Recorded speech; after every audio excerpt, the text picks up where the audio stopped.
দর্শক, চ্যানেল এসে ডিজিটাল স্বাগতম। আমি এখন আছি মাগুরা সদর উপজেলার মাগুরা জেলার সব থেকে বড় পশুর হাট এই কাটাখালীতে অবস্থান করছি। আমরা এখানে এসে আমরা ক্রেতা এবং বিক্রেতাদের সাথে কথা বলেছি। তারা আমাদের ক্রেতারা আমাদের জানিয়েছেন যে এখানে তুলনামূলক ভাবে গরুর বড় গরুর দাম কিন্তু একটু বেশি। এখানে সব থেকে বেশি মাঝারি গরু কিন্তু বিক্রি হচ্ছে। আমরা সকাল থেকে লক্ষ্য করেছি এই কাটাখালীর বাজারে প্রশাসন, সেনাবাহিনী এবং পুলিশ কিন্তু নিরলস ভাবে কাজ করে যাচ্ছে।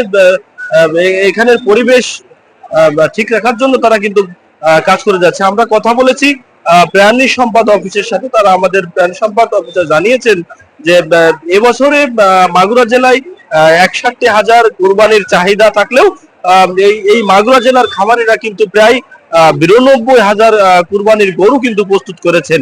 এই মাগুরার চাহিদা মিটিয়ে কিন্তু বাকি গরু কিন্তু দেশের বিভিন্ন প্রান্ত থেকে ক্রেতারা আসছেন এবং এখান থেকে কিনে নিয়ে যাচ্ছেন। আমরা এই কাটাখালী হাটের হাট মালিকের সাথে কথা বলেছি। তিনি জানিয়েছেন যে এখানে কোনো প্রকার বিশৃঙ্খলা ছাড়া কিন্তু এই হাট পরিচালনা হচ্ছে এবং আমরা এই মাগুরা সদর থানার পুলিশের সঙ্গে কথা বলেছি। তারা জানিয়েছেন যে আমরা সারাক্ষণ এখানে আছি এবং এখানে কোনো বিশৃঙ্খলা হওয়ার কোনো সুযোগ নাই এবং সেনাবাহিনী সকাল থেকেই কিন্তু এখানে নিয়মিত কিন্তু তারা এই হাটে আছে এবং তারা এখানে বিশৃঙ্খলা এড়াতে কিন্তু তারা নিরলস ভাবে কাজ করে যাচ্ছেন।